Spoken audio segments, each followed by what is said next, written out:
Guys, now let's get started with the video. Someone requested a visual demo on how to apply the IBD gel on the nail. So in this video, I'm also going to go step by step throughout my process. Number one, it's going to be the nail prep for beginners, how to properly clean and tidy your cuticles, how to avoid touching your skin to prevent allergic reactions, and your full application for the Beetles and Base Gel and the IBD gel together with the combination.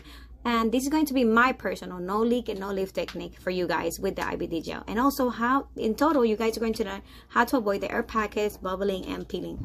So guys, this is going to be a bonus tip. I actually tested this IBD plus the Beetles combo on one nail only over a week ago. There's no lifting, no air pockets, no peeling, and no leaking at all. So the bond was actually strong with the Beetles brand, providing, and it's proving that the Beetles Base Gel works perfectly with the IBD gel when applied correctly. So guys, if you want part 3 with long-term results, let me know in the comments down below, and I'm going to go ahead and do that for you. So guys, let's get started with the video. I'm going to be showing you the cuticle bits that I am using. This one is the micro one, micro friendly. Do not mind the hair on my brush. The wooden stick, which is called an orange stick, nail nipper, and the nail drill. Right now I'm grabbing my orange wood stick and I'm going to grab it in the opposite direction, not the pointed one. I'm going to go inside of my cuticle and I'm going to push as gently as possible. I do like it a little bit rough, and so that's just goes to your preference. And also I do have a lot of overgrown cuticle, and so therefore I really do enjoy how it pushes back my cuticle. I then grab the cuticle bit that is called safety bit. This one is a safety bit, and I go slowly to the left in the direction on the nail drill. Some people do switch it to right depending on the direction that they go on their finger and how that works for them, but as you can tell, I did manage to remove the whole entirely of my dead cuticle on top of my nail plate. I just grabbed my skin and I pull it back with my finger and I go around it, and I go little touches back and forth, or I just touch going in one direction, going down. And in this direction, I'm going in the opposite side of my finger. As you can see, I grab the bottom of my finger, of my skin, and I pull it down so that way I can go in that direction a little bit more. And as you can see, guys, maybe you cannot see it in this video, but we do have that whitish area on the corner of my cuticle. I'm going to brush it right now and you're going to see a whitish area. We're going to go there in that area with another cuticle bit. You don't have to do this extra step, but I do it because I want to secure that I'm not going to grow extra air pockets or bubbles. And that happens, you get extra bubbles and air pockets on your nails when you leave that whitish extra excess of dead skin on top of your nail bit. So that's why we go ahead and remove that in this moment. I am using my nail nipper to remove the dead skin around my nail cuticles, my fingers. I'm cleaning off the dead skin. I do, like I said, have overgrowth of dead skin and nail cuticles, and so that's why I go ahead over and over with the nail bit and the nail nipper. Guys, this bit that you see right here that I'm grabbing is called a flame bit. It has a pointy area. Because a pointy area, it has very fine grit to remove the dead cuticle that is attached to your nail plate, that just in case when you have the product in your nail plate, you have to clean it as much as possible. This is my way of cleaning. I go gently in between my nail beds and my fingers and my openicum.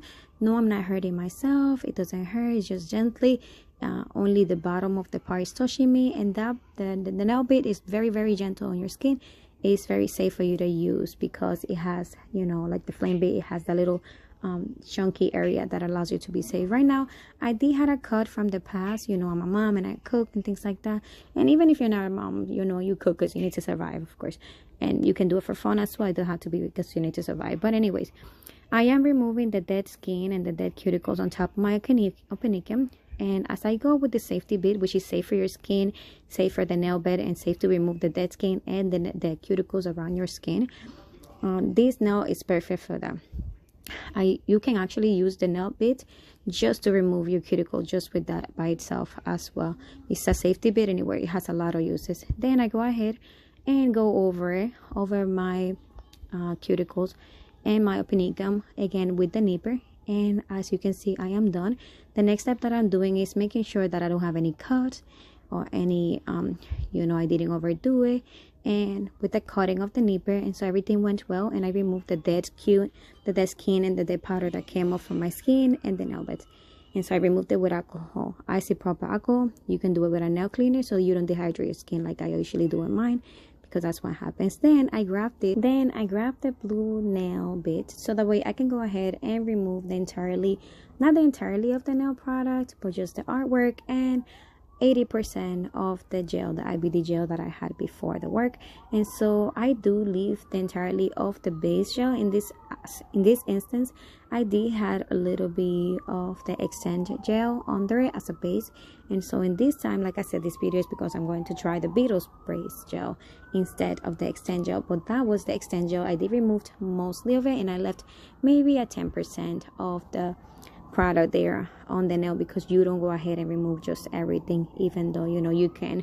But I don't do that because it's not safe, because I do want to have safe nails. And I go ahead and just clean the bit that I'm going to use. I always leave the nail brush a little bit dirty, not dirty basically, but a little bit of the last product. I don't clean the last product that I left there, because the nail brushes do get messed up if you often clean them up. So I left the entirely of the last product, and I wiped it out to use the new product that I'm using today. In this instance, I already dehydrated the nail plate, because you need dehydration so the nail doesn't have any oils there left. And then I went ahead and used primer. Primer is what's going to allow the base gel to bond with your nail, and so that's the bond that you're going to use. It preps your nail for that. So right after applying the primer to your nail, then that is when it comes down to the base gel. I am very slow in this process because, like I am allergic to the henna and the acrylates on it, and so I'm very, very careful. This is what you gotta do. Pull back the bottom of your finger, and so slowly try to pay attention where you're putting the product, and touch your nail plate slowly and go around your nail plate and follow the same line that you did before. So try your best to not touch your nail cuticle with the base gel, because this base gel that has acrylate and henna products, you have to avoid this product from getting in contact with your skin at all costs. Do not let that happen. But if it happens, there's always a solution. You can always clean it. I grabbed a bit of the nail product. I dabbed it on my finger. I let the product to flow to the bottom of the brush, and so I put the entire bit in there. I don't do a wet layer. I go ahead and put the entire bit, and then I turn my finger upside down and I let the gravity do its job. I go ahead and grab another bit. If it has an empty space, as you can see, when I turn it around, it shows you where it's a dent there where you need to add more product. So I go ahead and do that, and every time I add a little bit of more product, I let the gravity do its thing. And so I continue until the finger looks perfect to me and the nail product looks perfect. So then that's when I know when to go ahead with the UV light. At this moment, I gotta tell you that some UV lights do not work on the IBD, so you have to make sure that it's LED and UV light and so guys, in order for your IBD gel to cure, you need to use the proper lamp, with the proper light. And I'm here double checking for a cured product or product that had touched my skin, and so I did discover it a little bit. So when you're allergic, you have to double check all the time, so that way you can avoid having allergic reactions. So that's a tip for you guys. So this is a moment where you grab a piece of paper towel and you remove whatever product was touching your skin. As you can see, it goes away very, very quickly with IBD. It goes away from your skin very quickly. And so I do put a little bit of a wet layer to the cured product already, because I want to refill the product, the areas that I did left a little bit of dents here and there. And so this is how I fill it up. And this product is so good that the sticky layer that it leaves behind, it just cures perfectly, and it's very, very easy for you to have very nice nails without having to remove the sticky layer, or without having to file off excess products, unless that's what you need at that moment. It just depends on you. And well, time for a color. I am adding a whitish color to the top of my nail. And so as you can see, I did not have to remove the sticky layer of the gel.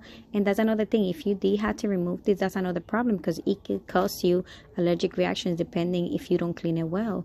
And so I am slowly applying color to my nail without having to touch the back of my skin. And so if I did touch the back of my skin, which I did in this case, I'm going to go ahead, and before I put my nail on the lamp and cure it, I'm going to get a orange wood stick. This is the orange wood stick that I use to remove excess product. And so I remove that excess product, and then I go ahead and cure the nail. To make sure that you cure the nail correctly, you can put it on a lamp, or you can use a small lamp. I am almost done with my nail, but guys, before you leave, make sure to stay, so that way you can get a tip and bonus at the end of the video. So guys, before I'm finished with my nail, I went ahead, and I don't want to leave it plain, so let's add some art to it. I did add a little bit of pink cat eye with a little bit of, you know, silver glitter in it, a nice tone, a little bit of pinkish color. I am trying to work my magic with the magnet and pull out the cat eye magic just slowly and nicely how I desire for this look. And so I really didn't know what to go for. I'm just doing random things. I have a lot of charms from AliExpress. They're really good.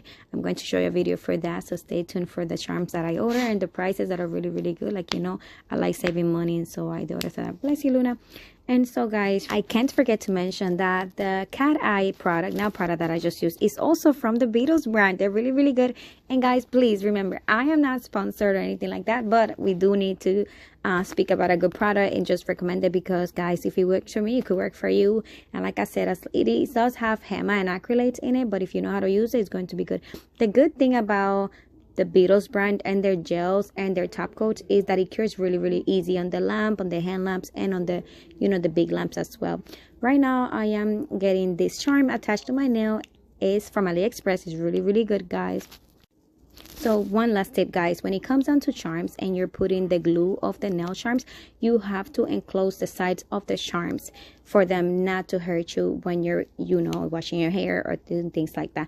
One tip, guys, for you to avoid henna and acrylate. This, as you can see right here, is an it can happen to the best of us. A little bit of product got attached to my nail lamp, and so I clean it with a paper towel, just remove it with alcohol, and so you'll be safe as long as you get those steps right. You'll be safe to use any product. And so guys, I know which one is the best top coat to ever use, and it's not the Beetles one. It's a Japanese nail bit. It's called leaf gel, I believe. I'm going to make a whole video about that, how I found it, how I found out, and how excited I'm using that one. And so I try to avoid using it as much as possible because it's so good, guys. I want you guys to know about that. I want to put you in on that too. And so guys, we arrived to the end of the video. I want to say thank you so much for watching. Thank you for subscribing. Thank you